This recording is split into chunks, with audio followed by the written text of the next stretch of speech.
Président, Monsieur le Ministre, mes chers collègues, l'année dernière, votre prédécesseur annonçait le réarmement du ministère de l'Europe et des Affaires étrangères et nous y avons souscrit.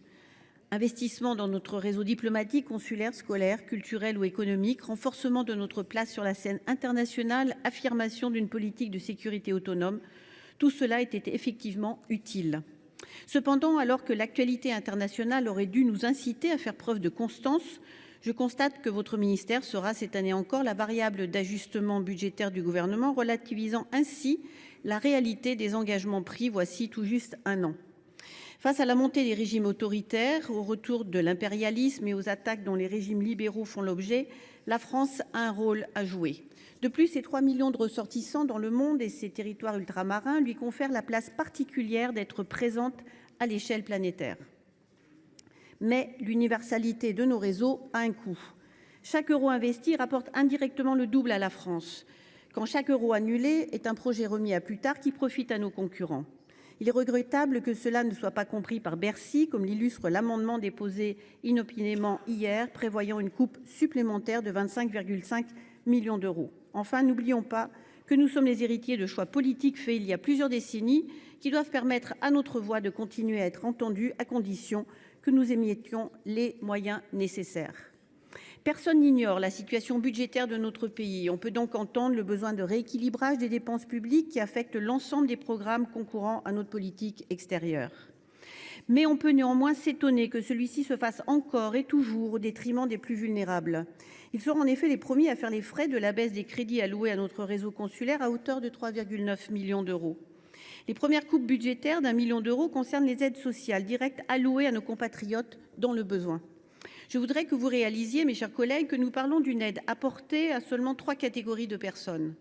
Les enfants en détresse, les Français à très faible revenu, âgés de plus de 65 ans ou handicapés, et les Français rencontrant une difficulté grave et temporaire. Ils sont très précisément au nombre de 4 246 dans le monde. Est-ce vraiment sur leur dos que nous souhaitons faire des économies ?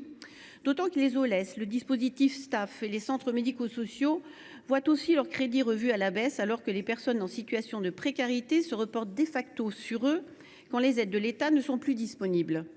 Mon groupe présentera des amendements pour rehausser ces crédits afin de répondre aux besoins exprimés par les conseils consulaires. Cette coupe budgétaire affecte également le soutien de l'État à la catégorie aidée de la Caisse des Français de l'étranger, dispositif destiné à offrir une couverture sociale à nos compatriotes aux revenus les plus faibles. Avec une simple reconduction, la participation de l'État n'est pas suffisante au vu de l'augmentation des besoins de la catégorie aidée qui reflète la paupérisation réelle de la population française à l'étranger. D'autant que les restrictions budgétaires réduisent encore les marges de manœuvre, ce qui se répercute déjà sur les tarifs des adhésions. Nous déposerons donc des amendements pour que l'État prenne pleinement sa part à la mission de service public dévolue à la CFE. Il n'est pas surprenant que cette logique purement comptable s'applique aussi aux aides à la scolarité dont l'enveloppe est amputée de 6,5 millions d'euros. Certes, le nombre de boursiers a baissé de 17%, soit 4 235 élèves entre 2023 et 2024. Plutôt que d'en profiter pour réduire le budget, nous devrions nous inquiéter du départ des élèves français. Le retour d'un système à double vitesse, avec d'un côté les familles les plus précaires, boursières à 100%, et de l'autre les plus aisées qui peuvent pleinement assumer les frais de scolarité, débouche sur l'éviction des classes moyennes.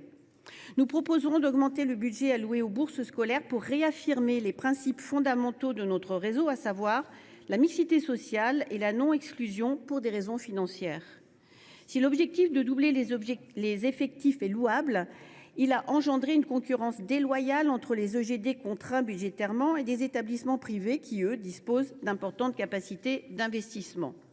Nous devrons donc rester extrêmement vigilants à ce que, dans la gamme d'offres d'enseignement proposées aux familles, le réseau historique des EGD ne soit pas fragilisé et ne perde pas de son attractivité à l'égard des familles et des personnels. Coupe dans les aides sociales, coupe dans les aides à la scolarité, on voit bien que les crédits alloués à l'humain ne sont pas prioritaires. Mais les grands projets de modernisation et de dématérialisation du ministère, très attendus par nos communautés françaises, échapperont, eux, à la rigueur budgétaire. En effet, 3 projets phares feront l'objet d'augmentations substantielles. Le vote par Internet aux élections nationales, le registre d'état civil électronique et le service France consulaire. Nous saluons ces avancées qui renforceront l'accessibilité de nos services publics, mais cela passe aussi par du personnel en nombre suffisant dans nos consulats. Le Président de la République avait promis la création progressive de 700 ETP d'ici 2027 pour rattraper la suppression de 332 emplois entre 2018 et 2022. L'étape intermédiaire, plutôt modeste, de 150 emplois créés n'est pas tenue puisque le projet de budget n'en ouvre que la moitié. Nous proposerons donc un amendement pour tenir cet engagement et pour nous assurer, monsieur le ministre, que votre ministère, qui est celui du verbe et du contact, ait bien les ressources humaines nécessaires pour l'animer. Notre réseau culturel et d'influence sera lui aussi mis à contribution avec une perte sèche de 45 millions d'euros supportée à 35 % par nos opérateurs. Je pense au premier chef à l'Agence pour l'enseignement français à l'étranger. Cet opérateur public fait son maximum pour entretenir un réseau éducatif qui n'a aucun équivalent dans le monde, avec des moyens financiers et humains toujours plus limités. En effet, l'agence est toujours privée de sa capacité pérenne d'emprunter et doit supporter la charge croissante des pensions civiles des fonctionnaires, alors que le niveau de compensation par l'État n'a pas évolué depuis 2009. À cela s'ajoute qu'elle sera amputée de 14 millions d'euros et de 15 ETP, ce qui la forcera à geler 50 postes supplémentaires. Heureusement, les familles font le choix de l'enseignement français pour sa qualité et dans la perspective que leurs enfants poursuivent leurs études supérieures en France. Le problème est toujours le même. Les moyens ne sont pas à la hauteur de nos ambitions, ni pour le programme Bienvenue en France qui aurait nécessité 8 millions d'euros supplémentaires, ni pour Campus France qui subit une baisse de 64 000 euros. Or, si nous ambitionnons de conserver notre 7e place des pays d'accueil, nous devons accepter d'y consacrer les moyens, faciliter les démarches administratives des étudiants, accompagner les établissements et mener une politique des visas attractive qui devrait revenir à votre ministère et non à celui de l'Intérieur. Cette stratégie d'ensemble repose également sur les opérateurs qui portent notre diplomatie culturelle et diffusent la francophonie, mise à l'honneur à Villers-Cotterêts. Le discours du président a nourri de fortes attentes, malheureusement déçues par la baisse du budget de l'Institut français de Paris et la coupe sévère de 45 % dans la subvention aux alliances françaises. Enfin, le programme relatif à l'action diplomatique sera lui aussi en recul de 4,6 % après avoir subi une annulation de 120 millions d'euros en février 2024. Alors que de nombreux pays décuplent leurs efforts pour renforcer leur réseau, gardons à l'esprit que notre présence sur le terrain est la clé de notre crédibilité et de notre capacité à défendre nos intérêts. Notre présence la plus visible est celle de nos emprises à l'étranger, qu'il s'agisse de nos ambassades ou de nos consulats, qui constituent les portes d'entrée vers la France. Mais dans un monde de plus en plus instable, cette présence se joue aussi au sein des enceintes internationales. La France continue à occuper une place importante. Cela n'est pas un hasard, mais bien le fruit d'une politique soigneusement construite au fil des années par des professionnels de la diplomatie. L'inaction ou l'absence se traduirait rapidement par l'affaiblissement de notre capacité à influer sur les grands dossiers mondiaux. Je voudrais en profiter pour rendre hommage à celles et ceux qui incarnent notre diplomatie au quotidien, souvent dans des conditions difficiles. Ce ministère mérite mieux que d'avoir à faire plus avec toujours moins.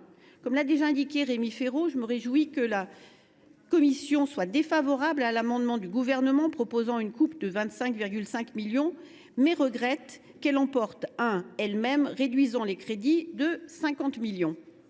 Si l'un ou l'autre de ces amendements, ou les deux, était adopté, mon groupe serait conduit à voter contre les crédits de cette mission. Et je vous remercie. Merci, cher collègue.